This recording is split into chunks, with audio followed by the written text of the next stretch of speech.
Here is a great article by Jay Sager over at the Progressive Cynic about the Charlotte riots. I love that dude. He does great work, so go check him out. I'm subscribed to him, so he usually posts something every week or so, and they're always fascinating. I read every single one of them. So we get to the article, and it's about don't let the rioters in Charlotte distract from the real protesters' message. Over the last several years, there have been numerous highly publicized cases of police violence against African Americans, many of whom were killed while unarmed and clearly not a threat to the officers. The list of names is long, but here's just a few examples. The first on the list was Terrence Crutcher, the guy who just got killed the other day in Tulsa. Fucking car broke down, he called 911, and the police, who were on the way to a domestic abuse call, found him along the way. Who knows what happened?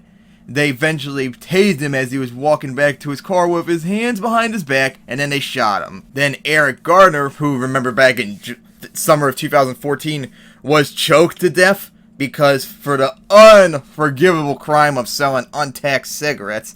Ooh, I'm so hurt. And then Tamir Rice in December of 2014, when he was shot within 2 seconds of the cop drove up on him. Why?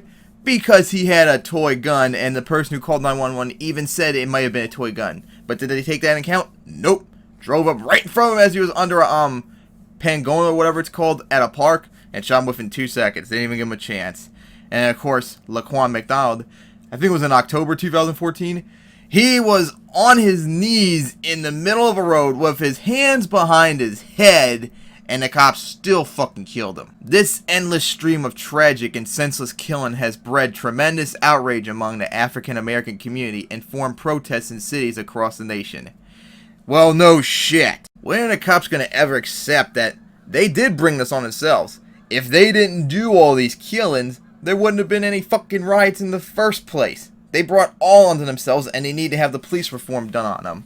And as you can see by this chart right down here, unarmed blacks are killed by cops at 5 times the rate of unarmed whites last year. Now, of course, the people who always attack BLM and us always say, whites are killed more by police than blacks by almost double the rate. While that's true, at the same time we put in the population size, which, by the way, is the same argument they use about black crime rate. They use population size. We use the population size for the police killings. Blacks are killed at 2.5 times the rate of whites.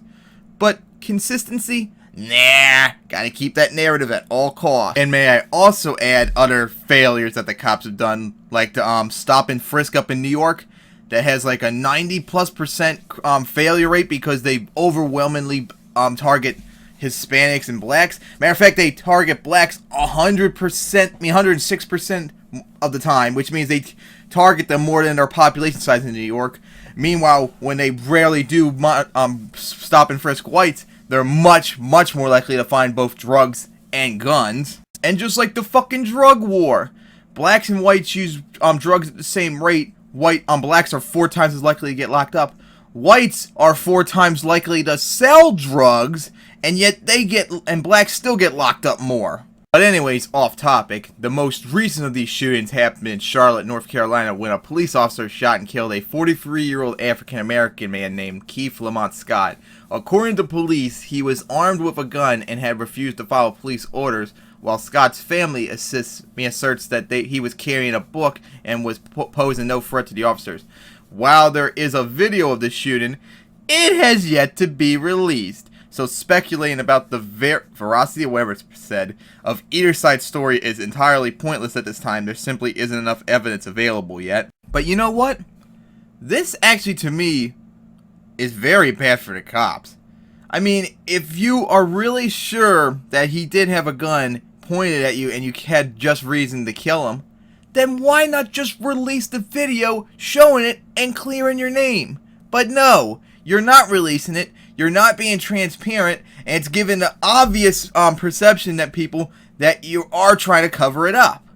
You're bringing it on yourself again. Just release the video as soon as you get it. It's not that hard to do. I mean, they keep doing it over and over again. They keep fucking themselves up. Just release the video, and if it really indeed was him having a gun and pulling on you, you can clear your damn name. But no, they can't do that. They gotta be morons as always. While we don't know the specific surroundings of this shooting, the perception of the shooting within the African American community and the ensuing response are extremely relevant. Even if the evidence is not conclusive surrounding this case, it is clear that large segments of the African American community feel as though they were under siege by the police, leading them to assume the worst whenever a shooting happens. Given the record of past shootings, this belief is rational, a bit counterproductive, when actually determining what happened in any individual shooting. We already seen several large protests in the Charlotte area spiral out of control into violent riots. While the vast majority of protesters are peaceful and simply want to help their community, a small but very active segment of these protesters is violent and racist. This small contingency within the protesters think it's okay to burn down and loot stores, smash windows, and even assault random white people in the street. They are venting blind rage in a way that gives the legitimate protesters a bad name. Here are some of the pictures from the riot. Here we go. You see a souvenir store broken, a bus damaged too. And I've seen videos already. There are fires started everywhere on a highway too, of all places. Big rigs on the highway getting looted. A police car getting attacked and all that shit. So yeah, they are giving them a bad name. And yes, a lot of them are racist too. And that just proves the bullshit fear that blacks can't be racist. But at the same time, the media, as always, completely ignores the peaceful protesters, just like in Baltimore with Freddie Gray. I had friends in the area who told me afterwards, on the side of the Baltimore where the riots were happening, on the other side of Baltimore, there was a massive peaceful protest that was going on and no problem at all. But did the media ever cover that? No. Never. Once the riot happened, they only talked about that and completely ignored the the peaceful protest completely. And especially on Fox News, they started promoting this belief that, what? They just rioted out of nowhere. It's not like police killed Freddie Gray for no reason. No, that never happened. And also, like I said earlier, all these riots and shit, it's all being brought on by the cops themselves. If they'd stopped doing all this stupid shit, the riots wouldn't have never happened. Just like the riots in Baltimore would have never happened. The riots in Ferguson would have never happened. The riots in Milwaukee probably would never happen if, one, they stopped killing innocent people, and two, they start being transparent about what happened like in Charlotte. But no, they keep doing stupid shit. People who use real social issues to conceal their criminal actions, stealing sports merchandise under the cover of civil rights protests. Oh, I would love to see someone use that bullshit rationale. Are not only victimizing innocent shop owners, but are setting back the goals of the real protesters. Yes, you are. Big time. Just like what happened in Baltimore. When you started rioting, no mention at all for the actual protests on the other side of Baltimore. It was completely ignored. When people see this type of violence in the aftermath of protests, they are less likely to support the protesters' ideals, not to mention that this type of rioting feeds directly into the racist narrative as the protesters as thugs who police are right to shoot. Oh, yes, that is so true. I remember that night in Baltimore on Twitter. There were right-wingers and racists all over the place on Twitter and YouTube as well that used riots in Baltimore. They did call them thugs, and they used it as less justification that the cops were right to kill Freddie Gray, which they weren't, and they should have the right to shoot the on peaceful protesters on the other side of Baltimore. That's how disgusting they are, and unfortunately all you protesters in Charlotte and all these places are promoting them too. In addition to the property crimes committed by these criminals, there were numerous assaults that were committed during the protests. Several white reporters were randomly attacked on the streets, including one who was body checked live on CNN. Here's the video itself. It's a minute long. Let's watch. Had to turn the volume down because it was so loud earlier. Supposedly in this video, Kyle mentioned it too on Secular Talk, a CNN reporter was actually, I think, body slammed on camera. Let's see. We're helping some of our colleagues here, Anderson, who were in the middle of that, giving them water. But those police lines, pushing the crowd back away from that Omni Hotel area, which has been obviously the center of a lot of the violence tonight, and trying to push that crowd back. They were trying to get various people, agitators, out of the crowd, and as other people came in to try to grab those people. The fuck, man?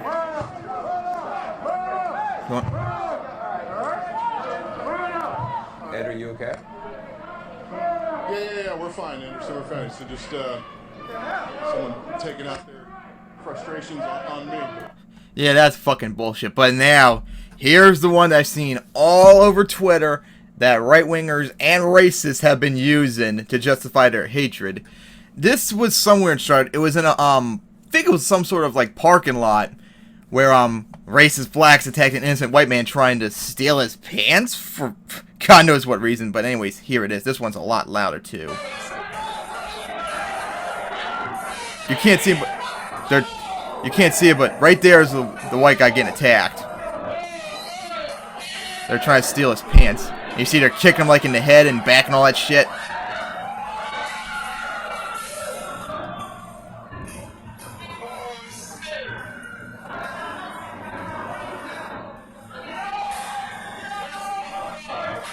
Alright, I think that was it. But anyways, yeah.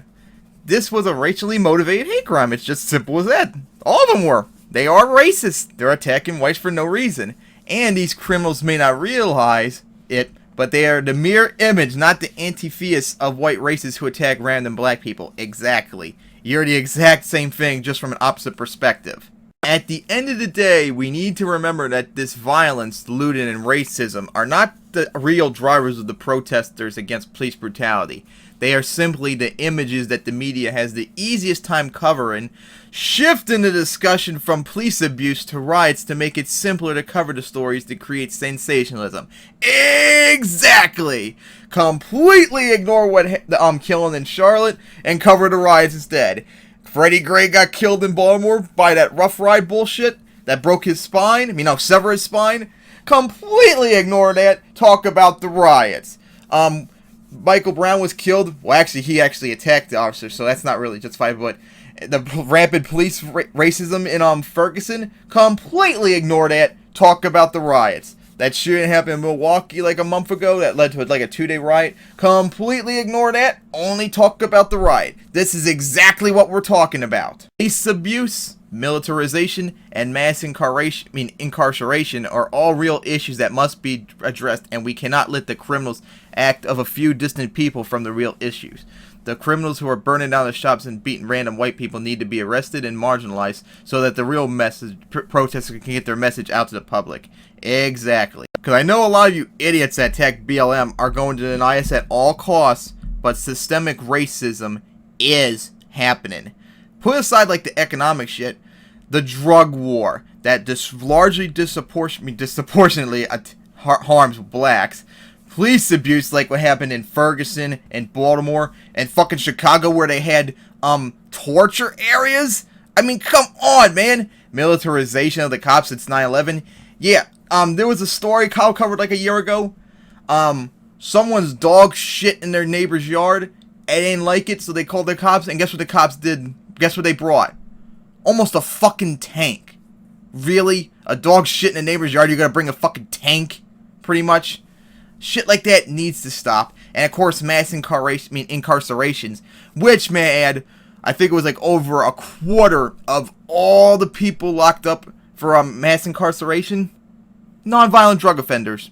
People simply smoking or having possession of drugs like weed get locked up for decades, maybe life. And of course, when they get out, they can't get jobs because of their criminal record, which continues the poverty cycle, which leads to the high black crime rate. Exactly, like we've been saying. It's right-wing policy and police abuse and poverty and all this shit that leads to the black crime rate being so high, and right-wingers don't want to do anything to fix it. So yeah, don't let the violent racist thugs here completely distort the message of BLM. They support Campaign Zero, which is massive police reform that needs to be done. And also, don't let the riots and the violence completely distract you from the protesters' peaceful mission and ideas, which need to happen. If you do all the things, implement the liberal policies, and implement the police reform, this shit will slowly but surely go the fuck away.